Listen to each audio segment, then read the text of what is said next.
నామములో మీ అందరికీ శుభాభివందనాలు తెలియజేస్తున్నాను. మరొక ఆదివార దినాన్న మన అందరం కలిసి దేవుడి నామాన్ని మహిమపరచడానికి దేవుడు మనకి ఇచ్చిన కృపను బట్టి ధన్యతను బట్టి దేవునికి కృతజ్ఞతాస్తుతులు చెల్లిస్తున్నాం.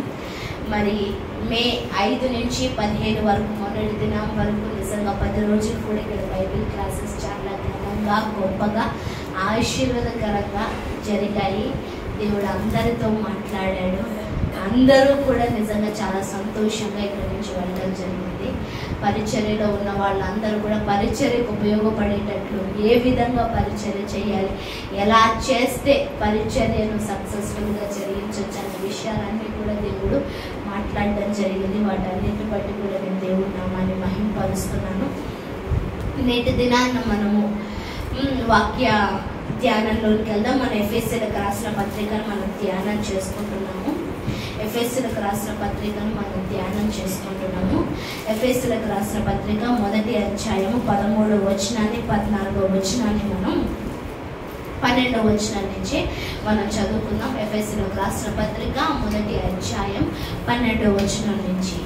మరియు క్రీస్తునందు ముందుగా నిరీక్షించిన మనము తన మహిమకు కీర్తి కలుగజేయవలనని దేవుడు తన చిత్త ప్రకారమైన సంకల్పమును బట్టి మనలను ముందుగా నిర్ణయించి ఆయన యందు స్వాస్యముగా ఏర్పరచెను. ఆయన తన చిత్తానుసారముగా చేసిన నిర్ణయము చొప్పున సమస్త కార్యములను జరిగించుచున్నాడు. మీరును సత్యవాక్యమును అనగా మీ రక్షణ సువార్తను విని క్రీస్తు నందు విశ్వాసముంచి వాగ్దానము చేయబడిన ఆత్మచేత ముద్రింపబడితిరి. దేవుని మహిమకు కీర్తి కలుగుటకై ఆయన సంపాదించుకొనిన ప్రజలకు విమోచనము కలుగు నిమిత్తము ఈ ఆత్మ మన స్వాస్యమునకు సంచకరువుగా ఉన్నాడు. అపోజిట్ పౌలు ఎఫెసీ సంఘానికి రాస్తున్న పత్రిక అన్నమాట. ఇది జైల్లో ఉండి రాస్తున్న పత్రిక. తను వేదనతో ఉండినప్పటికీ కూడా ప్రజలకు ఆదరణ దయచేయాలని ఆశపడిన వ్యక్తి. తను శోధనల గుండా ప్రయాణిస్తున్నప్పుడు కూడా తనతో ఉన్న ప్రజలకు విడుదలను విమోచనను దయచేయాలి, లేదంటే చూపించాలి అన్న ఆశ కలిగిన వ్యక్తి. తను నిజంగా జైల్లో ఉన్నాడు అన్నది it's not an easy thing. అదేమి చిన్న విషయం కాదు. ఎందుకంటే మనం కొన్నిసార్లు ప్రయాణం చేస్తున్న బాధలు, ఈ కష్టాలు ఇవన్నీ చూసినప్పుడు గుండె పగిలిపోతూ ఉంటుంది. ఎంతో వేదన గుండా మనం వెళ్తూ ఉంటాము. అట్లాంటిది ఎన్నో శ్రమలు పడి, ఎన్నో కష్టాలు పడి, ఎందరి చేత అవమానింపబడి, ఎందరి చేత కొట్టబడి, ఎందరి చేతను దోచుకోబడి ప్రయాణాల్లో కానీ సేవలో కానీ ఆఖరికి సముద్ర ప్రయాణంలో కూడా బద్దలైపోయి చావు అంచుల వరకు వెళ్ళిన పౌలు ఇక ఆఖరి దినాల్లో, అంటే నేను అంటున్నాను, నాకు తెలిసి అప్పటికే ఏజ్ 50+, 60+ వచ్చేసి ఉంటుంది. ఆ ఏజ్ వచ్చినప్పటికి కూడా అది రెస్ట్ కావాలి అని అనుకున్న టైంలో ఏం చేస్తున్నాడంటే జైల్లోని తనని బంధించడం జరిగింది. ఏం చేయాలి? జైల్లో. ఆ ఇన్ని వేదనలు, ఇది మాత్రమే కాకుండా శరీరం ఎంతో బాధపడుతుంది. ఎందుకంటే చాలా సార్లు యేసయ్య ఒక్కసారి 40 దెబ్బలు తిన్నారు, కానీ పౌలు 5 సార్లు తిన్నాడు. 5 సార్లు 39 అన్నట్టు మొత్తం 5 సార్లు ఆయన దెబ్బలు తిన్నాడు. ఎంతో వేదన, శరీరం అంతా కూడా బాగా నలిగిపోయింది. అలాంటి టైంలో జైల్లో ఉండి ఇంకా మానసిక వేదన పొందవలసిన వ్యక్తి బయట ఉన్న వాళ్ళందరినీ ఆదరిస్తున్నాడు, తను తాను ఆదరించుకుంటున్నాడు. ఎప్పుడు ఇది జరుగుతుంది అంటే క్రీస్తుతో మనము ఆనుకున్నప్పుడు మాత్రమే. అంటే డైరెక్ట్గా మన జీవితం ద్వారా జీవితంలో దేవుణ్ణి చూస్తున్నప్పుడు మాత్రమే మనము ఆదరింపబడతాము, ధైర్యపరచబడతాము, లేదంటే మనము హత్తుకోబడతాము, మనము మన కన్నీళ్లను తుడుచుకోగలుగుతాం. నిజంగా చెప్తున్నాను, క్రైస్తవులమైన మనము మన కన్నీళ్లను మనం తుడుచుకునే స్థితిలో ఉండాలండి.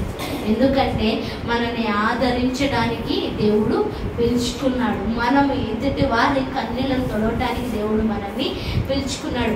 కానీ మనము ఎప్పటికప్పుడు కన్నీళ్లు ఎవరో వచ్చి తుడుస్తారు, లేదా ఎవరో ఆదరిస్తారు, ఏదో పరిష్కారం బయట నుంచి మనం వెతికినంత కాలము కూడా మన జీవితము ప్రశ్న కింద మాత్రమే మిగిలిపోతుంది. ఎలా మిగిలిపోతుంది? ప్రశ్న కింద మాత్రమే మన జీవితం మిగిలిపోతుంది. మనం ఎప్పటికప్పుడు దేవుడి మీద ఆధారపడగలుగుతాం. దేవుడి మీద అది ఎక్కడికంటే ఇక్కడ నేను చెప్తే జరగదని, నీ పర్సనల్గా వ్యక్తిగతంగా నువ్వు నీ యేసయ్య ఎలా ఉన్నారు అన్న దాన్ని బట్టి అది జరుగుతుంది. నువ్వు నీ యేసయ్య ఎలా ఉన్నారు అనేసి. ఎప్పుడైతే యేసయ్యతో ప్రేమానుబంధంలో మనం నడుస్తూ ఉంటామో, నిజంగా ఒకవైపు గుండె పగిలిపోతున్నా, మరణిస్తున్నామేమో, మరణానికి సమీపముగా ఉన్నాము అన్నప్పటికీ కూడా ఎక్కడో ఒక నిరీక్షణ, ఎక్కడో ఒక ధైర్యం, యేసయ్య ఉన్నాడు, చూసుకుంటాడులే, యేసయ్య ఉన్నాడు, నడిపిస్తాడులే, యేసయ్య ఉన్నాడు, పైకి లేవనెత్తుతాడే. ఈరోజు అపోజైన పౌలు అదే ఆదరణ గుండా నడిపింపబడుతున్నాడు. ఏంటి? అదే ఆదరణ గుండా నడిపింపబడుతున్నాడు. ఎప్పుడైతే తను దేవుని చేత ఆదరింపబడ్డాడో బయట ఉన్న ప్రపంచాన్ని ఏం చేస్తున్నాడు? ఆదరిస్తున్నాడు. మనం గత కొన్ని రోజుల కింద ఎఫ్ఎస్సి పట్టణాల గురించి మాట్లాడుకున్నాం. ఎఫ్ఎస్సి సంఘ ప్రాముఖ్యతను మాట్లాడుకున్నాం, దాని గొప్పతనాన్ని మాట్లాడుకున్నాం, దాని వైశాల్యాన్ని మాట్లాడుకున్నాం, దాని కెపాసిటీ మాట్లాడుకున్నాం. ఒక్క ప్లేస్ లోనే ఉండి 6 దేశాలకి సువార్త ఎలా ప్రకటించిందో ఆ ఎఫ్ఎస్సి యొక్క ప్రజల యొక్క ప్రాముఖ్యతను మనము మాట్లాడుకోవడం జరిగింది. అయితే ఇలా ఉంటున్న టైంలోనే పడిపోయింది కూడా. ఏంటి? పడిపోయింది. ఈ ఎఫ్ఎస్సి పత్రిక చూసినట్లయితే అన్ని విధాల, అంటే అన్ని కోణాల్లో పౌలు మాట్లాడతాడు అనమాట. ఒక కోణం కదా, అన్ని కోణాల్లో, ఫిజికల్ గా, స్పిరిచువల్ గా, ఫ్యామిలీ పరంగా, పిల్లల పరంగా, ఆత్మీయ యుద్ధాన్ని గురించి, శరీర యుద్ధాన్ని గురించి, ఆరోగ్యం గురించి, అన్ని విషయాల్లో పౌలు ఈ ఎఫ్ఎస్సి సంఘానికి అదేంటి పత్రికను ఇవ్వటం జరిగింది. ఎందుకు అంటే రక్షింపబడిన పట్టణము, రక్షింపబడిన ప్రజలు పడిపోవడం దేవుడికి ఇష్టం లేదు. ఈరోజు దేవుడు మన అందరితో కూడా ఇదే మాట్లాడుతున్నాడు. ఏంటి? నిలబడిన నువ్వు పడిపోవడం దేవుడికి ఇష్టం లేదు. సేవ కోసం నిలబడిన నువ్వు, దేవుడికి ఏదో చెయ్యాలనుకున్న నువ్వు, దేవుడి కోసం వెలగాలనుకున్న నువ్వు, దేవుడి కోసం ఖర్చు అయిపోవాలనుకున్న నువ్వు ఎక్కడో దగ్గర పడిపోతే దేవుడు ఒప్పుకునే దేవుడు కాదు. మళ్ళీ మళ్ళీ ఎవరొకరి ద్వారా వెలిగించే దేవుడు, మళ్ళీ మళ్ళీ ఏదో రకంగా ప్రోత్సాహపరిచే దేవుడు, మళ్ళీ మళ్ళీ నిన్ను ఆయన మహిమ కోసం నిలబెట్టుకునే దేవుడు. ఇక్కడ ఎఫ్ఎస్సి సంఘంతో మాట్లాడుతున్న మాట ఏంటి అంటే, మిమ్మల్ని ఆయన స్వాస్యముగా ఎన్నుకున్నాడంట. ఏంటి?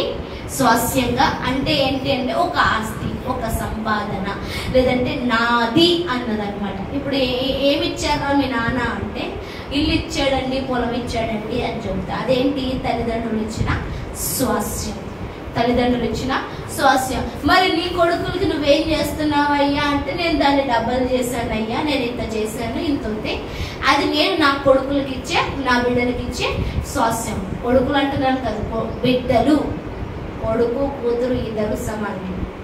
ఏంటి? కొడుకు కూతురు ఇద్దరు సమానమే. ఒక ఇల్లు ఒక అబ్బాయికి ఇస్తే ఇంకో ఇల్లు ఇంకొక అమ్మాయికి ఇవ్వాల్సిందే. సమానం. పక్షపాతం దేవుడికి లేదు, పక్షపాతం దేవుడికి లేదు. అయితే ఇప్పుడు మనం పలానా దాన్ని చూసి నా స్వాస్యం అనేసి కొంతమంది ఏమంటారు, నా బిడ్డలే నా ఆస్తి, నా బిడ్డలే నా సంపాదన అంటారు. అవును, ఎందుకంటే వాళ్ళను కని పెంచి కష్టంతో వాళ్ళని నడిపిస్తున్నాం కాబట్టి ఇంకా నా బిడ్డలే నాకు సమస్తం. అట్లాగే ఇప్పుడు యేసయ్య ఏమంటున్నాడంటే, సంఘాన్నే తన స్వాస్యముగా చేసుకున్నాడు. ఏం చేసుకున్నాడు? చింటూ వినిపిస్తున్నా? సంఘం అంటే ఎవరు? మనం. సంఘం అంటే ఎవరు? మనల్ని ఆయన ఆస్తిగా, ఆయన సొత్తుగా, ఆయన సంపాదించిన వారిగా మనల్ని ఆయన చూస్తున్నాడు. ఈ లోకమంతా ఒక ఎత్తు. నిజంగా చెప్తే లోకం ఆయన స్తుతిస్తుంది. అంటే ఏంటి? సృష్టి ఆయన్ని స్తుతిస్తుంది. ఏ కొండ గాని, ఏ చెట్టు చేమ, ఏ పర్వతం, ఏ పక్షులు, ఏది చూసినా గాని ఇప్పటి వరకు సృష్టి ఎప్పుడు దేవునికి వ్యతిరేకంగా నిలబడలేదు. మాట తప్పలేదు, మాట తప్పలేదు. కానీ మనిషి ఎప్పటికప్పుడు తప్పిపోతూనే ఉన్నాడు, దారి తప్పిపోతూనే ఉన్నాడు. అయినప్పటికీ కూడా సృష్టి ఎక్కువ నేను ఎక్కువ అని దేవుడిని అడిగితే దేవుడు అనే మాట ఏంటంటే నువ్వే ఎక్కువ అంటాడు. ఏమంటాడు? నువ్వే ఎక్కువ అంటాడు. ఎందుకు? మాట వినే సృష్టి కన్నా నిన్నే తన స్వాస్థ్యంగా, నిన్నే తన సంపాదనగా, నిన్నే తన ఆస్తిగా చేసుకున్నాడు. అందుకే ఇక్కడ 11వ వచనం 12వ వచనంలో ఆయన అదే మాట్లాడుతున్నాడు. మరియు క్రీస్తునందు ముందుగా నిర్ణయించిన మనము తన మహిమకు కీర్తి కలుగజేయవలనని దేవుడు తన చిత్త ప్రకారమైన సంకల్పమును బట్టు మనలను ముందుగా నిర్ణయించి ఆయన యందు స్వాస్థ్యముగా ఏర్పరిచెను. ఏం చేశాడంట? ఆయన యందు స్వాస్థ్యముగా ఏర్పరిచినంట. స్వాస్థ్యముగా ఏర్పరిచినబడిన మనం ఏంటంట? తన చిత్త ప్రకారమైన సంకల్పము. ఏంటి చిత్త ప్రకారమైన సంకల్పం అంటే? మన పట్ల దేవుడు ఏం కలిగి ఉన్నాడు? ఒక సంకల్పాన్ని కలిగి ఉన్నాడు. ఒక సంకల్పాన్ని కలిగి ఉన్నాడు. సంకల్పం అంటే చాలా గొప్పది. సంకల్పం అంటే చాలా గొప్పది. ఒక వ్యక్తి ఎన్నుకుంటే దాన్ని ఏమంటారు? గోల్ అంటారు. అది ఒక వ్యక్తికి మాత్రమే సంబంధించింది. నీ ఏమేంట్రా, నీ గోల్ ఏంట్రా అంటే నేను ఇంజనీర్ అవ్వాలా, మంచి జాబ్ చేయాలా, నేను ఇల్లు కట్టుకోవాలా, కారు కొనుక్కోవాలా. అది ఆ వ్యక్తికి మాత్రమే సంబంధించింది. ఆ వ్యక్తికి మాత్రమే సంబంధించింది. కానీ సంకల్పం అన్నది it's not to a person. అది ఒక వ్యక్తికి సంబంధించింది కాదు, అది జనాంగానికి సంబంధించింది. అది జనాంగానికి అంటే మీ అందరిని బట్టి దేవుడు సంకల్పాన్ని కలిగి ఉన్నాడు. ఒక దృఢ విశ్వాసాన్ని, నమ్మకాన్ని కలిగి ఉన్నాడు. నిన్ను ఎట్లాగైనా తనలాగా మార్చుకోవాలని, తనతో పాటు ఉంచుకోవాలని, తన దగ్గర పెట్టుకోవాలని. ఎక్కడ పెట్టుకోవాలని? దీంట్లో పెద్ద మ్యాటర్ ఏంటండి? దేవుడు కదా మనల్ని తీసుకెళ్ళిపోయి ఆడ పెట్టుకోవచ్చు అని అనుకుంటారేమో. తీసుకెళ్ళిపోయి, కానీ మనము ఎప్పుడు కూడా దేవుడికి వ్యతిరేకులమే. మనం ఎప్పుడు కూడా దేవుడికి వ్యతిరేకులమే. మన ఆలోచనలు, మన తలంపులు, మన ఉద్దేశాలు, మన ప్రణాళిక, మన జీవితం ఎప్పుడు కూడా దేవునికి వ్యతిరేకంగా ఆలోచిస్తూనే ఉంటాయి. అందుకని మనము ఆయన్ని చేరుకోలేము. డైరెక్ట్గా చెప్తున్నాను, మనము ఆయన్ని చేరుకోలేము. కానీ ఆయన ఆశపడుతున్నాడు. ఆయన సంకల్పాన్ని దాల్చాడు. నిన్ను ఎలాగైనా కానీ తన దగ్గరికి చేర్చుకోవాలి. అంటే ఒక ప్రియురాల్ని ఎట్లాగైనా నేను తనని చేరుకోవాలి, లేదంటే ఎట్లాగైనా నా సొంతం చేసుకోవాలి అని ఎట్లాగ ఆశపడతాడు, దానికంటే వేల రెట్లు యేసయ్య నీ గురించి, నా గురించి ఆశపడుతున్నాడు. నిన్ను నన్ను దగ్గరికి చేర్చుకోవాలి, నిన్ను నన్ను ఆయన దగ్గరికి చేర్చుకోవాలి. మనము ఆయన యొద్దకు చేర్చబడ్డానికి, ఎప్పుడైతే ఆయన యొద్దకు చేర్చబడతామో ఆయన కృపా మహిమకు కీర్తి కలుగుతుందంట. ఏం కలుగుతుంది? ఎవరి కీర్తి కలుగుతుంది? ఎవరి కీర్తి కలుగుతుంది? తెరవండి నోరులో. ఎవరికి కీర్తి కలుగుతుంది? ఎవరికి? నాకు వినిపించలేదు. ఏమి వినిపిస్తుందో నేను ఏం చెప్తా. ఎవరికి కీర్తి కలుగుతుంది? ఎవరికి కీర్తి కలుగుతుంది? ఎవరికి చింటూ ఎవరికి కీర్తి కలుగుతుంది? దేవుడికి. నిజమేనా? ఎవరికి కీర్తి కలుగుతామంటే ఎవరికి? ఎప్పుడు?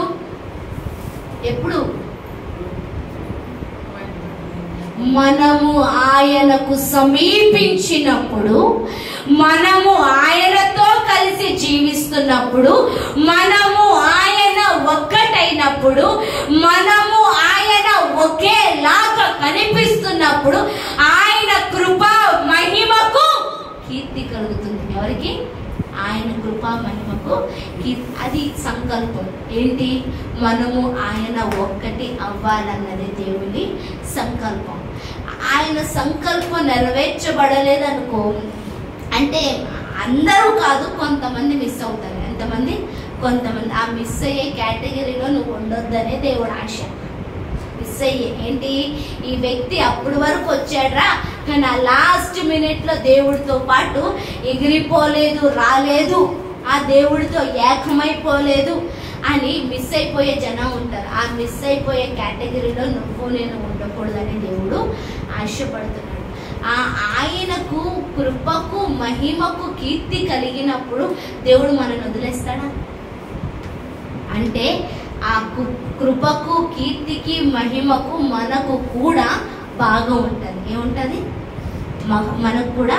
నేను చెప్పాను కదా, మనము ఎప్పుడైతే ఆయనతో కలిసిపోతామో, మనం ఎప్పుడైతే ఆయనలాగా మార్చబడతామో, ఎప్పుడైతే ఆయనలాగా నిలబడతామో, మాట్లాడతామో, అదేంటి ఆయన కృపకు మహిమకు కీర్తి కలుగుతుందో అందులో భాగం మనకి. అంటే ఏంటి, మనకు కూడా మహిమ కీర్తి కలుగుతుంది. మనకు కూడా మహిమ కీర్తి కలుగుతుంది. అంటే ఏంటి, యేసయ్య నిలబడితే ఏ ఘనతను పొందుకున్నాడో, ఏ మహిమను పొందుకున్నాడో, ఏ ఆశీర్వాదంతో ఆయన నిలబడ్డాడో, మనము కూడా నిలబడినప్పుడు అదే మహిమ, అదే ఘనత, అదే ఆశీర్వాదంతో నిలబడాలని ఆశపడుతున్నాడు.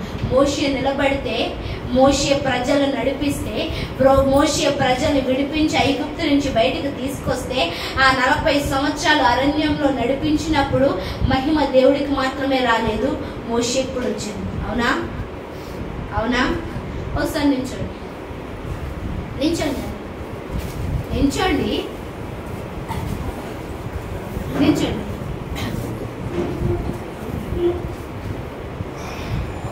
మోషే ప్రార్థించాగా మన్నాను కురిపించితివి. మోషే ప్రార్థించాగా మన్నాను కురిపించితివి. యెహోషువ ప్రార్థించాగా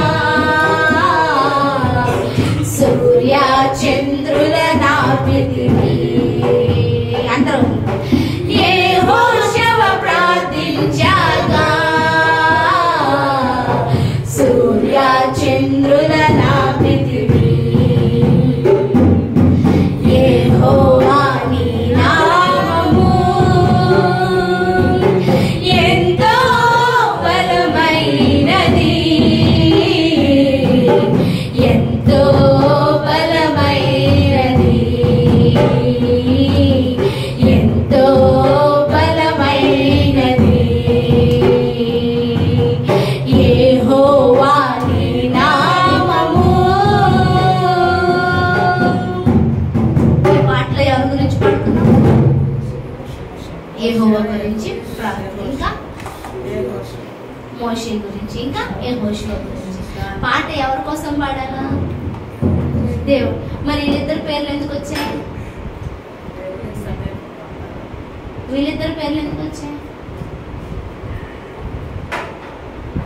మీకు అర్థమవుతుందో లేదో, మనము దేవుడితో కలిసి ప్రయాణం చేస్తే, దేవుడితో కలిసి నిలబడితే, దేవుడి కోసం జీవిస్తే, దేవుడి కోసం నిలబడితే ఆయన స్థానాన్ని మనకు కూడా ఇస్తాడు. ఆయన ఘనతను మనకి ఇస్తాడు. ఆయన పేరును మనకి ఇస్తాడు. ఆయన ఏ ఆశీర్వాదాన్ని పొందుకొని ఉన్నాడు అంటే, ఏ ఆశీర్వాదంతో ఉన్నాడో అదే ఆశీర్వాదంతో దేవుడు మనల్ని కూడా నడిపిస్తాడు. ఆయనతో పాటు సమానంగా మోషేకి, యెహోషువ కూడా ఆయన ఏమిచ్చాడు? ఘనతనిచ్చాడు, కీర్తినిచ్చాడు. బ్రతుకు దినములన్నిట్లో ఏ మనుషుడు నీ ఎదుట నిలువ జాలడు అంటూ యెహోషువకి వాగ్దానం చేశాడు. అంటే ఏంటి? ఇప్పుడు వరకు నా ముందు నిలబడి సవాలు చేసే నరుడే పుట్టలేదని దేవుడు ఎట్లా చెప్పాడు, అట్లాగా నువ్వు నా కోసం నిలబడుతున్నావు కదా, నీ ముందు నిలబడి సవాలు చేసే వాళ్ళే ఉండరు అంటూ యెహోషువకి ఆ వాగ్దానం చేశాడు. ఘనత, ఐశ్వర్యం వచ్చేది మన కష్టం చేత కాదండి, మన బలం చేత కాదు, దేవుడి దగ్గర నుంచి. తన ప్రియులు నిద్రించుచుండగా ఆయన వారికి ఇచ్చుచున్నాడు. అందుకు మన బలం ఎక్కడి నుంచి రావాలా? దేవుడి దగ్గర నుంచి రావాలి. మన ఘనత ఎక్కడి నుంచి రావాలా? దేవుడి దగ్గర నుంచి రావాలా. మనకు పేరు ప్రతిష్టలు ఎక్కడి నుంచి రావాలా? దేవుడి దగ్గర నుంచి రావాలి. మనం దేవుడికి ఎంత సమీపముగా ఉంటే, నేను అంటున్నాను మందిరానికి వచ్చే పోయే దాని గురించి నేను మాట్లాడట్లేదు. నీ హృదయం దేవుడితో ఎంత కలిసిపోయింది అన్న దాని గురించి నేను మాట్లాడుతున్నాను. నీ హృదయం, నీ మనస్సు దేవుడితో ఎంత కలిసిపోయింది, ఎంత కలిసిపోయింది. పాట పాడుతుంటే దేవుడి మనసుతో పాడుతున్నావా, లేదంటే ఆయన కోసం పాడుతున్నావా, లేదా పాడాలని పాడుతున్నావా? వింటున్నాము, నా కోసం వింటున్నారా? నేను అంటున్నాను, జ్యోతక్క కోసం రావద్దు, జ్యోతక్క కోసం రావద్దు. నా కోసం వస్తే ఏమి జరగదు, ఏమి జరగదు. దేవుడి కోసం రండి, ఆయన్ని చూడడం కోసం రండి, ఆయన్ని ప్రేమించడం కోసం రండి, ఆయనతో ఏకమైపోవడానికి కోసం రండి, ఆయనతో ఏకమైపోవడానికి కోసం రండి, ఆయన లాగా మారడానికి రండి. అప్పుడే మనం నిజంగా దేవుణ్ణి చూడగలుగుతాం, దేవుణ్ణి చూపించగలుగుతాం.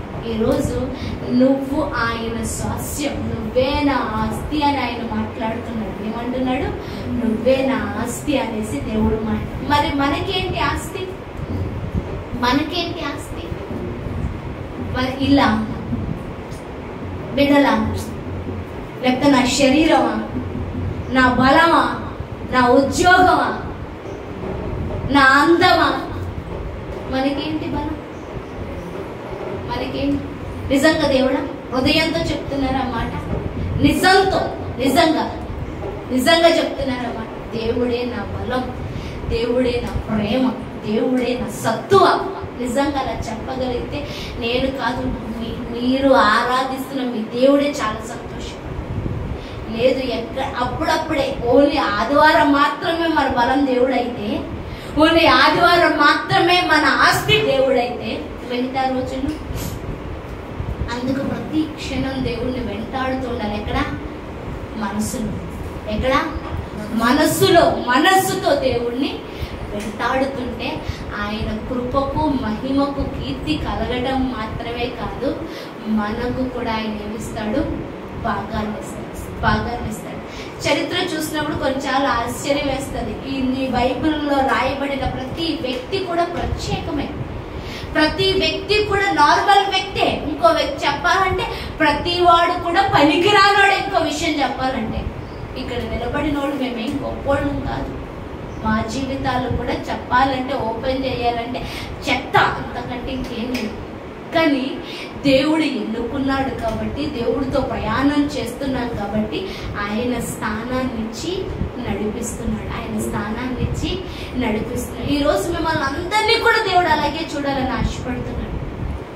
అలాగే ఆయన స్థానాన్ని, ఆయన అధికారాన్ని చాలాసార్లు అంటాం, దేవుడు ఆదరించాడమ్మా, దేవుడు బలపరిచాడమ్మా, దేవుడు దీవించాడమ్మా, దేవుడు ఇచ్చాడమ్మా అని. ఈరోజు ఈ ప్రపంచానికి నిన్ను దేవుడిని చేయాలనుకుంటున్నాడు యేసయ్య. ఈ ప్రపంచానికి నిన్ను ఆదరణకర్తం చేయాలనుకుంటున్నాడు. ఈ ప్రపంచానికి నిన్ను బలపరిచేవాడిగా చేయాలంటే నీలోంచి ప్రత్యక్షం అవ్వాలని ఆశపడుతున్నాడు. ఆయన కృపకు మహిమకు కీర్తి కలిగితే నీకు కీర్తి కలుగుతుంది, నీకు మహిమ వస్తుంది. తద్వారా మీ ఇద్దరు ఒక్కటైనప్పుడు ప్రజలకు నువ్వు కాదు, నీలోంచి దేవుడు కనిపిస్తాడు. ఎవరు కనిపిస్తారు? దేవుడు కనిపిస్తాడు. ఇప్పుడు ప్రజలకి ఎవరు కావాలా? నీ ఫ్రెండ్స్కి ఎవరు కావాలా? నీ కొలీగ్స్కి ఎవరు కావాలా? నీ ఇంట్లో ఉన్న వాళ్ళు ఎవరికి కావాలా? ఇంకా రక్షణ పొందని భర్తకి ఎవరు కావాలా? దేవుడు. అంటే దేవుడు పైనుంచి దిగి వచ్చేస్తాడా? నీలోంచి చూపించాలి. ఎక్కడి నుంచి? మనలోంచి. నిజంగా చెప్తున్నాను, దేవుడిని చూపించకపోతే, దేవుడిని ఎరగకపోతే, దేవుడితో ఏకం అవ్వకపోతే అది అజ్ఞాన దశ. ఏంటి? అజ్ఞాన దశ అంటే ఏంటి? జ్ఞానం లేనోడు. మనం మెంటల్ హాస్పిటల్కి వెళ్ళామనుకో, చెట్టు కింద చాలా మంది కూర్చుంటాం బాబు. అక్కడ మళ్ళీ ఎరగడం మెంటల్ హాస్పిటల్ అదంతా కూడా పిచ్చోళ్ళు తిరుగుతూ ఉంటారు బాబు. ఎన్నో కథలు చెప్తారు. ఏంటి? ఎన్నో కథలు చెప్తారు. నేను బండి నడుపుతానంటాడు, అక్కడ బండి లేకుండానే. ఏంటి? నేను కారు నడుపుతున్నాను ఎక్కువ అంటాడు, కారు లేకుండానే. ఏంటి? అజ్ఞానం. తలకాయ బుర్ర పని చెయ్యట్లేదు. బుర్ర పని చేయట్లేదు. ఈ రోజు మనకి ఏమి ఇవ్వలేనిది, శాశ్వతం కాని వైపు మనం పరిగెత్తి అజ్ఞానులం అవుతున్నాము. అజ్ఞానం. నీ పని కోసం, నీ ఉద్యోగం కోసం, లేకపోతే నువ్వు ఫినిష్ చేయాల్సిన ప్రాజెక్ట్ కోసం 20 గంటలు, 18 గంటలు, 12 గంటలు టైం పెడుతున్నావే. నీకు తన మహిమలో భాగం, తన కీర్తిలో భాగం, తన ఘనతలో భాగం, తన శరీరంలో భాగం, తన రక్తంలో భాగం, ఆఖరికి పరలోకంలో ఉన్న అధికారంలో భాగం కూడా ఇచ్చేస్తుంటే నువ్వు ఆదివారం మాత్రమే నేను నీ కాడికి 2 గంటలు, అది కూడా ఇప్పుడు 11 దాటిన తర్వాతే. ఎన్ని గంటలకి? ఏమన్నంటే ఆదివారం ఒక్కరోజే కదక్క హాలిడే, ఆదివారం ఒక్కరోజే కదక్క హాలిడే. ఈ ప్రశ్నకి నేను మీకే జవాబు వదిలేస్తున్నాను, నేను చెప్పను. దేవుడి కోసం పరిగెత్తే వాడికి, దేవుడిని చూడాలనుకుంటున్న వాడికి ఎప్పుడు తెల్లారుతుందా పరిగెడదాం, ఎప్పుడు తెల్లారుతుందా పరిగెడదాం అనేసి అనిపిస్తుంది. ఎప్పుడు తెల్లారుతుందా అనేసి, ఎప్పుడు తెల్లారుతుందా దేవుడిని ముఖాన్ని చూడటం కోసం, దేవుడి కోసం పాడటం కోసం, దేవుడి కోసం ఆలాపించటం కోసం, దేవుడితో లీనమైపోవటం కోసం ఎప్పుడా. అది చర్చనే కాదు, రాత్రి పడుకునేటప్పుడైనా కానీ, లేదంటే ఏ టైం దొరికితే ఆ టైం నువ్వు దేవుణ్ణి చూస్తూనే ఉంటావు. నీ మనసుతో దేవుణ్ణి చూస్తూనే ఉంటావు. ఎందుకు ఈ మాటలు చెప్తున్నానంటే, రానున్న దినాలన్నీ భయంకరమైన దినాలే. రానున్న ఆల్రెడీ ఇప్పుడున్న దినాలన్నీ కూడా భయంకరమైన దినాలే. ఎప్పుడు ఏం జరుగుతుందో తెలీదు. ఈ దినాల్లో నువ్వు దేవుణ్ణి చూడాలా, దేవుణ్ణి చూపించాలా. ఇది ఎప్పుడు చూపిస్తావంటే నువ్వు దేవుడు ఒకటైనప్పుడే. ఒకటవ్వాలి అంటే you have to spend some time with the lord. దేవుడితో కొంత సమయాన్ని నువ్వు పెట్టగలగాల. కూర్చో. దేవుడితో కొంత సమయాన్ని పెట్టగలగాలి. ఆయన మనల్ని దేని కింద ఏర్పరచుకున్నాడు? ఏమనుకున్నాడు ఆయన మనల్ని? ఏమనుకున్నాడు చెప్పండి. మనల్ని ఏమంటున్నాడు ఆయన? స్వాస్యం అంటున్నాడు. ఏమంటున్నాడు? స్వాస్యం అంటే ఆస్తి, తను సంపాదించుకున్నది. ఇప్పుడు మనం సంపాదించుకున్న స్థలం ఉంది, 5 సెంట్లు భూమో లేదంటే 10 సెంట్లు భూమి ఉంది. దాని చుట్టూ ఏం వేసుకుంటాం? ఎందుకు వేయాలో కంచె? నువ్వు కొనుక్కున్నావు అని అందరూ తెలీదా? మరి ఎందుకు వేయాలి కంచె? తెలిసినప్పటికీ కూడా ఆక్రమించుకునే దుష్టులు ఎప్పుడు కూడా మన చుట్టూ ఉంటారు. అట్లాగా దేవుడు నిన్ను తన చుట్టూ, నీ చుట్టూ ఎప్పుడు కూడా కంచె వేసి ఉంచాడు. ఆ కంచెను ఎప్పుడుకప్పుడు జాగ్రత్తగా కాపాడుకోవాల్సిన బాధ్యత మనది. నువ్వు దేవుడి దగ్గరికి రానప్పుడు, మనసుతో ప్రార్థన చేయనప్పుడు, నీకు ఆదివార ఆరాధన లేనప్పుడు, లేకపోతే ప్రభువా అన్న మనసుతో ప్రేమ లేనప్పుడు నీ కంచె ఎలా బాగుంటుంది? నీ కుటుంబ కంచె ఎలా బాగుంటుంది? ఎప్పటికప్పుడు దుష్టుడు ఏదోలాగా లోపలికి వచ్చేస్తూనే ఉంటాడు. ఈరోజు కంచేశాడు, కానీ కంచెను మనం జాగ్రత్తగా కాపాడుకోవట్లేదు.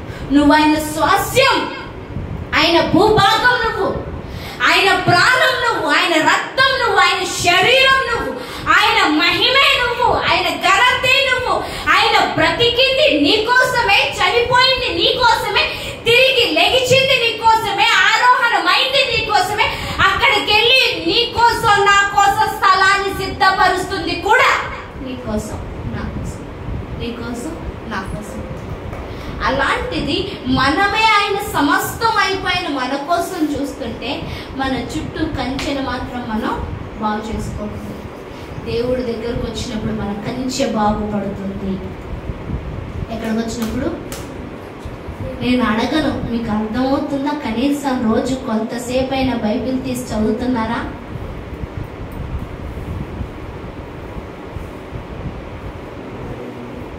కనీసం ఒక అరగంట అయినా మోకాళ్ళు వేసి ప్రార్థన చేస్తున్నారా?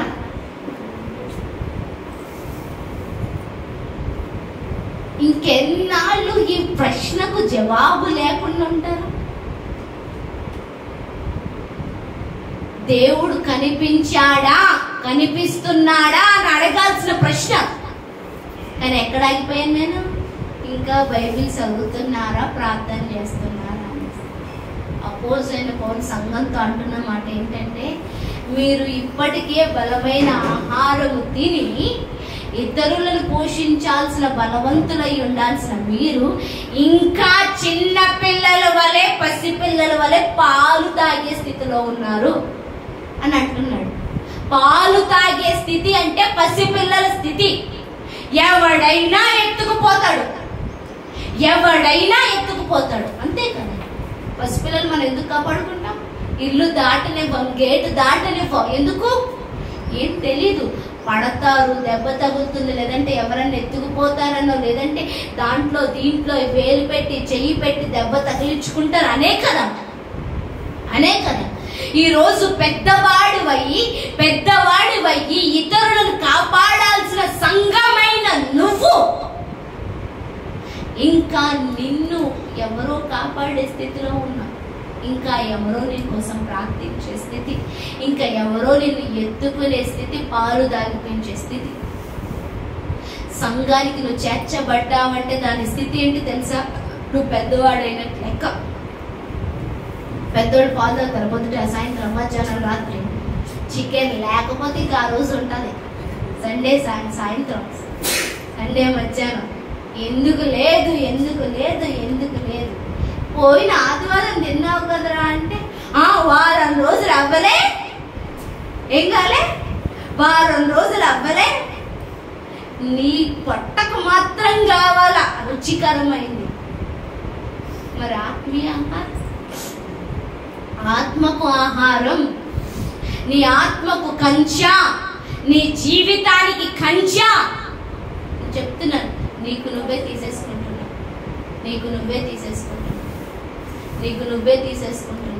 ఆత్మకు కంచా మీకు మీరే.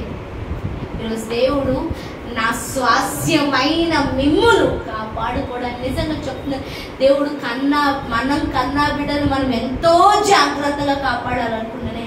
అందరికీ తెలుసు, ఒక 30 సంవత్సరాల తర్వాత ఆడు పెళ్ళి అయిన తర్వాత, పిల్లలు పుట్టిన తర్వాత మన మొహం చూస్తాడో చూడో అన్న విషయం మనకు తెలిసి కూడా నా స్వాస్థ్యం, నా బిడ్డ అని ప్రాణాలు దారబోయడానికైనా ఇష్టపడతాం. కానీ యేసయ్య మనల్ని ఎన్నడూ విడిచిపెట్టని తండ్రి అయినప్పటికీ కూడా, మనం విడిచిపెడతామని తెలిసినప్పటికీ కూడా ఇంకా మన కోసం ఎంతో చేస్తానే ఉన్నాడు. కానీ we are not coming near to him. ఆయనకు దగ్గరగా, సమీపంగా రావట్లేదు. ఈరోజు నిన్ను ఆయన స్వాస్యం అని పిలుస్తున్నాడు. రెండోది, మనకు ఎవరు స్వాస్యం అయి ఉండాలా? ఎవరు స్వాస్యం అయి ఉండాలా? చదువుదామా? 13వ వచనం. మీరు సత్యవాక్యమును అనగా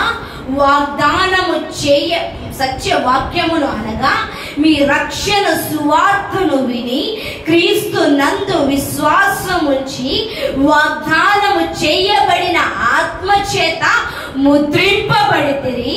దేవుని మహిమకు కీర్తి కలుగుటకై ఆయన సంపాదించుకొనిన ప్రజలకు విమోచనము కలుగు నిమిత్తము ఈ ఆత్మ మన స్వాస్యమునకు సంచకరువుగా ఉన్నాడు.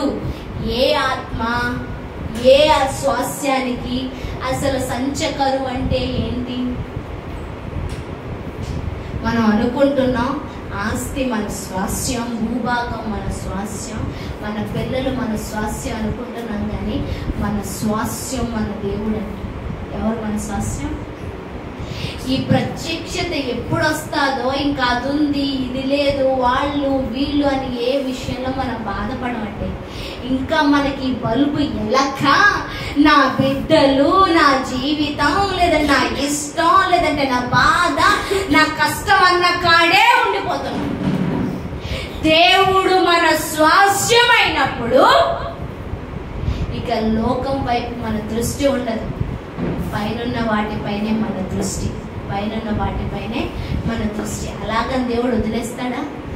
యెహోషువ అందరికీ స్వాస్థ్యాన్ని పంచిపెట్టాడు, తనకి దేవుడు గొప్ప స్వాస్థ్యాన్ని ఇచ్చాడు. ఎవరికి ఇవ్వలేని దీవెని ఇచ్చాడు, ఎవరికి ఇవ్వలేని దీవెని ఇచ్చాడు. అపోజిట్ పౌలు ప్రపంచం అంతటికి సువార్తను ప్రకటించాడు. దేవుడు వదిలేశాడు అనుకుంటున్నారా? మహా ఆకాశాలు తెరిపించి పట్టజాలనంత విస్తారమైన ధనముతో నిజంగా ఎక్కడ పరిచర్యలు ఆగిపోకుండా ఎక్కడ కరువు వస్తే అక్కడ పంపించాడండి. ఎక్కడ కరువు వస్తే అక్కడ, ఈ భూమి మీద ఏం దాచుకోలేదు. ఎందుకంటే స్వాస్థ్యాన్ని అక్కడ ఆయన ఏం చేశాడు? అక్కడ పోగు చేసుకున్నాడు, అక్కడ పోగు చేసుకున్నాడు. నేను చెప్తున్నాను, నువ్వు ఎప్పుడైతే నీ సమయాన్ని, నీ ధనాన్ని, నీ టాలెంట్ని, నీ గొంతుని, నీ మాటని, నీ జీవితాన్ని దేవుడి కోసం పెడతావో, ఖర్చు చేస్తావో, ఎన్నడూ నష్టపోవు, ఎన్నడూ నష్టపోవు. ఈరోజు నీ స్వాస్థ్యం ఎవరు? దేవుడు.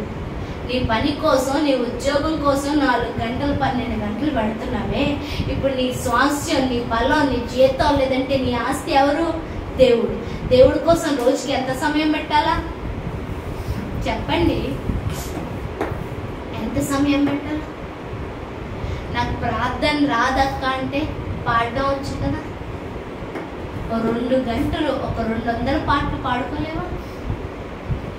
అందులో తప్పేముంది. 2 గంటలు అంటే నేను 200 అంటే ఎక్కువ చెప్పాను, ఒక 20-30 పాటలు వస్తాయి అంతే, 40 పాటలు. 2 గంటలు కూర్చొని పాడుకోలేవు. నాకు చదువు రాదు అంటే ఆడియో బైబిల్ వినొచ్చు 2 గంటలు కూర్చొని. చదువు వచ్చిన నువ్వు కూర్చొని బైబిల్ చదవలేవు. ఎప్పుడైతే బైబిల్ చదువుతామో ఆటోమేటిక్గా ప్రార్థన అదే వచ్చేస్తుంది. ఈరోజు నీ దేవుడు నీ స్వాస్థ్యమైనప్పుడు ఆ స్వాస్థ్యానికి చేరటాని కోసం అంట ముద్రింపబడిన ఆత్మను సంచకరువుగా ఇస్తాడంట. అంటే ఏంటి? పరిశుద్ధాత్మను మనకు ఒక గ్యారంటీగా, వారంటీగా ఇస్తాడంట. మనం ఏదైనా కొనేటప్పుడు వారంటీ ఎంతకాలం అని అడుగుతాం, అవునా? వాషింగ్ మిషన్ ఎంతకాలం వారంటీ చెక్ చేస్తాను అనమాట. ఆ వాషింగ్ మిషన్ 1 సంవత్సరం, ఈ వాషింగ్ మిషన్ 2 సంవత్సరాలు, ఈ వాషింగ్ మిషన్ 5 సంవత్సరాలు. అంటే ఏంటి? అప్పుడు ఏది తీసుకుంటాం చెప్పాలా? చెప్పండి. వాషింగ్ మిషన్ వారంటీ కోసం కొనడాని కోసం వెళ్ళాం, వారంటీ అడిగాము. అక్కడ వాషింగ్ మిషన్ 1 సంవత్సరం వారంటీ అన్నాడు, ఇక్కడ ఈ వాషింగ్ మిషన్ 2 సంవత్సరాలు అన్నాడు. ఈ వాషింగ్ మిషన్ కి వారంటీ 5 సంవత్సరాలు అన్నాడు. ఉంటామండి, ఏది తీసుకుంటాం? నోరిప్పాలా చింటూ? చెప్పు, ఎన్ని సంవత్సరాలు? ఎన్ని సంవత్సరాలు? ఎన్ని సంవత్సరాలు అంటే 5 సంవత్సరాలు. ఎందుకు 1 సంవత్సరం ఉన్నది తీసుకోరు? చెప్పండి. 5 సంవత్సరాలు అయితే ఏం బాగుంటుంది? ఎన్నిసార్లు పోయినా గాని వచ్చి చేసి ఊరికేనే చేసి వెళ్తాడు. అట్లాగే మనము ఆయన్ని చేరుకునేంత వరకు పరిశుద్ధాత్మను మనకి వారంటీగా, గ్యారంటీగా ఇచ్చాడు. ఈ ప్రయాణంలో ఎన్నిసార్లు పడ్డా, ఎన్నిసార్లు గాయపడినా, ఎన్నిసార్లు దోచుకోబడినా ఆయన మనల్ని బాగు చేస్తాడు. ఆయన మనల్ని బాగు చేస్తాడు, సరి చేస్తాడు, యేసు క్రీస్తులాగా మారుస్తాడు, యేసయ్యలాగా మనల్ని మారుస్తాడు. ఇప్పుడు ఆ పరిశుద్ధాత్మకు అందుబాటులో మనం లేకపోతే, ఆ వారంటీ లిస్ట్లో మనం లేకపోతే, మనం ఆ స్వాస్థ్యాన్ని చేరుకునే ప్రయాణంలోనే లేకపోతే, నువ్వు పాడైతే నిన్ను పట్టించుకునేవాడు ఉండడు, నువ్వు చెడిపోతే నిన్ను పట్టించుకునేవాడు ఉండడు, నువ్వు దోచుకొని పడుతుంటే నిన్ను కాపాడేవాడు ఉండడు. ఈరోజు నీ స్వాస్థ్యం యేసయ్య అయినప్పుడు పరిశుద్ధాత్ముడు ప్రతి క్షణం నిన్ను కాపాడుతూనే ఉంటాడు, ప్రతి క్షణం నీకు ఆలోచన చెబుతూనే ఉంటాడు, ప్రతి క్షణం నిన్ను ఓదారుస్తూనే ఉంటాడు, ప్రతి క్షణం నిన్ను బలపరుస్తూనే ఉంటాడు, ప్రతి క్షణం నిన్ను ధైర్యపరుస్తూనే ఉంటాడు, ప్రతి క్షణం నిన్ను నిలబెడుతూనే ఉంటాడు. ఎందుకంటే స్వాస్థ్యం ఎవరు? మనకి ఇప్పుడు దేనికోసం పోరాడుతున్నాం? దేనికోసం కష్టపడుతున్నాం? దేవుని కోసం. అది కాకుండా మనం లోకంలో దేనికోసమైనా కష్టపడు, ఆఖరికి మన కడుపులోంచి వచ్చిన వాళ్ళ కోసమైనా, మనం ఎవరి కడుపులోంచి వచ్చామో వాళ్ళ కోసమైనా కానీ కష్టపడినా కానీ దానివల్ల ప్రతిఫలం రిలేషన్షిప్ దేవుడు ఇచ్చింది. ఎంత నమ్మకంగా ఉండాలో అందరూ నమ్మకంగా ఉండాలి ఖచ్చితంగా, విడిచిపెట్టమని చెప్పట్లేదు. కానీ అన్నిటికన్నా ప్రాముఖ్యత, ప్రయారిటీ ఎవరికి ఇవ్వాలా? కంపెనీలో బాస్కి ఇవ్వాలి, కంపెనీ ప్రాజెక్ట్కి ఇవ్వాలా, ప్రాజెక్ట్స్కి ఎవరికి ఇవ్వాలా? ఇస్తున్నామా? మరి ఇంకెప్పుడు ఇస్తాం? తల అడ్డంగా ఉంటున్నాం, మరి ఎప్పుడు ఇస్తాం? దేవుడి దగ్గరికి ఎప్పుడు వస్తాం? ఈరోజు దుఃఖపడుతున్నాడు దేవుడు. ఎందుకంటే వీఆర్ ఆన్ ద నియర్. మళ్ళీ చెప్తున్నాను, టైం చాలా సమీపముగా ఉంది, చాలా దగ్గరకు వచ్చాం. మన అంచె దినాలు చాలా దగ్గరకు వచ్చాం. యుద్ధాలు ఎక్కడో కాదు, మన దేశంలోనే జరుగుతున్నాయి. ఎవరెవరో వ్యతిరేకంగా లెగుస్తున్నారు, వస్తున్నారన్న మాటలు వింటున్నాం. దీని తర్వాత నెక్స్ట్ సీజన్ కరువులు, నెక్స్ట్ వచ్చేది కరువులు. చాలా భయంకరమైన శ్రమలు గుండా మన ప్రయాణం. ఆ రోజు చెప్పడానికి చూద్దామే ఉండదు. నా టైం అయిపోతే నేను పోతాను, లేదంటే ఇంకేడికైనా వెళ్తానేమో. ఇంకేడికైనా వాక్యం కరువు అయిపోతుంది, వాక్యం చెప్పేవాళ్లే ఉండరు. ఆ రోజు ఎప్పుడు బలం పొందుకుంటే ఎట్లా బలం పొందుకుంటావు? ముందే బలం పొందుకోమని చెప్తున్నాడు దేవుడు. ముందే బలం. ఈ రోజు ఆయన నీ స్వాస్యమైనప్పుడు నీకు సంచకరువుగా పరిశుద్ధాత్ముడు ఇవ్వబడ్డాడు. ఎవరికి సంచకరువుగా? నీకు వారంటీగా నిన్ను బాగు చేయడానికి, ఎప్పటికప్పుడు నిన్ను కొత్తదిగా ఉంచడానికి. మొన్న మా ఫ్రిడ్జ్ పోయింది, వారంటీ అయిపోయిందంట. 10 రోజులు అయిపోయింది వారంటీ అయిపోయింది. అదేదో వారంటీ ఉన్న 10 రోజుల ముందు పాడైపోయినా బాగుండు, అదేదో వారంటీ అయిపోయిన తర్వాత పోయింది. ఎన్ని తిప్పలో, వాడు వచ్చి చూసారు, ఇంకెవరో వచ్చి చూసారు, ఇప్పటికి అవ్వలే. మనుషులు బాగు చేసేవాళ్ళు దొరకలేదు, అది పాయింట్. డబ్బులున్నాయి, బాగు చేసేవాళ్ళు లేరు. ఎవరు? అదే వారంటీ ఉంటే నెక్స్ట్ డేనే మొత్తం అంతా సెట్ అయిపోయేది తెలుసా? అదే చెప్తున్నా, ఈరోజు ఉన్న పరిశుద్ధాత్మను వాడుకోవాలి అంటే నీ స్వాస్యం, నీ ఆరాటం, నీ కోరిక, నీ ఆశలు, నీ నడక, నీ పరుగు నీ యేసు వైపు అయినప్పుడు, ఆయన కోసం ప్రయాసపడుతుంటే సమస్తం సమకూడి జరుగుతాయంట. సమకూడి జరుగుతాయి. మన ప్రయాసం, మన ఆట, మన ఆర్భాటం లోకంలో ఇంకా దేనికోసం అయినా అయితే సమస్తం సమకూడి జరగదు. నువ్వు అలసిపోయిన ప్రతిసారి ఆయన వచ్చి నీ అలసట తీసివేసి రిఫ్రెష్ చేస్తాడు. నువ్వు పడిపోయిన ప్రతిసారి ఆయన వచ్చి నీకు బలాన్ని ఇచ్చి నీకు నిలబెడతాడు. ప్రతి క్షణం నీ మనసుతో ఆయన మాట్లాడుతూ నిన్ను నడిపిస్తూ ఉంటాడు. వారంటీ ఉంటే. లేదు అనుకో, ఏమున్నా వేస్టే. అందుకు నేను ఏం చెప్తున్నానంటే, ఈ 2 గంటల సమయాల గురించి నేను మాట్లాడట్లేదు. మిగతా రోజంతా ఎలా ఉన్నావు నీ దేవుడితో? What is your priority? దేనికి స్థానాన్ని, అవకాశాన్ని ఇస్తున్నాడు. టైంకి వెళ్ళకపోతే వాడు తిడతాడు, నా రోజు జీతం ఇవ్వడు అని పరిగెడుతున్నామే. మరి దేవుడి దగ్గరికి ఎగ్జామ్ రాయటానికి అసలు గంట ముందు వెళ్తావు, ఎగ్జామ్ రాయటానికి, అంతేనా? ఎగ్జామ్ 10 గంటలకు అయితే 12 గంటలకు వెళ్తామా? చెప్పు, నిజమే చెప్పు. ఎగ్జామ్ 10 గంటలకి, ఎగ్జామ్ హాల్కి ఎన్ని గంటలకు వెళ్తాం? 9 గంటలకి. వై? ఎందుకు? మరి దేవుడి దగ్గరికి ఎందుకు మనం పరిగెత్తలేకపోతున్నాం? నిర్లక్ష్యమా? నేను అంటున్నాను, నిర్లక్ష్యం దేవుణ్ణి పట్టడం కాదు, నీ జీవితాన్ని నీవే నిర్లక్ష్యం చేసుకుంటున్నావు. అందుకే ఈరోజు ఆయనకు నువ్వు స్వాస్యం, మనకి ఎవరి స్వాస్యం? దేవుడే స్వాస్యం. మనకు ఆల్రెడీ కాపాడడానికి సంచకరువుగా సమస్తం చెయ్యగలిగిన పరిశుద్ధాత్మ ఇచ్చేశాడు. ఆ పరిశుద్ధాత్మను బట్టి మనం ఏం చేయబడాలా? దేవుళ్ళలోనికి నడిపింపబడాలి. కళ్ళు మూసుకొని ప్రార్థన చేస్తాం. దేవా మీకు వందనాలు. అపోజిట్ పౌలు తండ్రి చాలా గొప్పగా సంఘానికి వివరిస్తున్నాడు. ఈరోజు పరిశుద్ధాత్మ ద్వారా మాతో మీరు మాట్లాడుతున్నారు. మా ప్రయాణం ఎవరి కోసం, మా బాధ ఎవరి కోసం, మా కన్నీళ్ళు ఎవరి కోసం, మా కష్టం ఎవరి కోసం?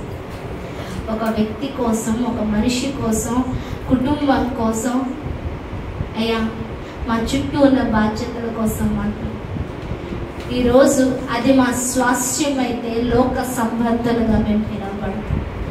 కానీ నువ్వు మా స్వాస్థ్యం అయితే అయ్యా, నువ్వే మా బలం అయితే, నువ్వే మా ఆదరణ అయితే, నువ్వే మా సమస్తం అయితే, నీ వైపే చూస్తుంటే తండ్రి ఏ బాధ మమ్మల్ని నొప్పించదు, కష్టపడదు.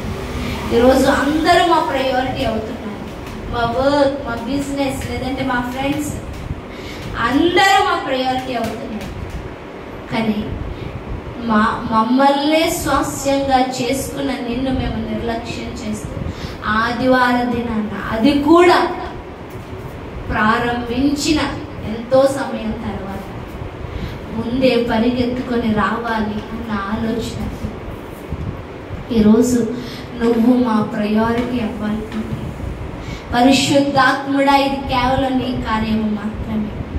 ఈరోజు ఒక్కటే అడుగుతున్నాను, వీరిని పురికొలపండి అయ్యా, వీరితో మాట్లాడండి తండ్రి, వీరిని బలపరచండి తండ్రి. ఏ సత్య వాక్యం కోసం నడిపింపబడాలో వారికి తెలియజేయమని అడుగుతున్నారు తండ్రి. పరిశుద్ధాత్ముడా, వారి మనోనేత్రములను వెలిగింపజేయమని అడుగుతున్నాము. గుడ్డితనాన్ని తీసివేయి, గుడ్డితనాన్ని తీసి అయ్యా, నీ కృపా మహిమకు కీర్తి కలుగునట్లు తండ్రి మమ్మల్ని ముందుగానే జగత్ పునాది వేయబడక మునిపే నీ సంకల్పము చేత నిర్ణయించుకొని ఏర్పరచుకున్నాం. మా కోసం ఎన్నో చేస్తున్నాం, కానీ నిన్ను చేరాలనే సంకల్పం మాకు లేదు. మా ప్రయాస ఇంకెక్కడో, ఇంకెందుకు పరిశుద్ధాత్ముడా, you do your work in them, you speak with them, you touch them, Lord. You refresh them, you renew, you revive them, Lord. Please అయ్యా, మీరు వారి మీదకి రమ్మని అడుగుతున్నారు, రమ్మని అడుగుతున్నారు.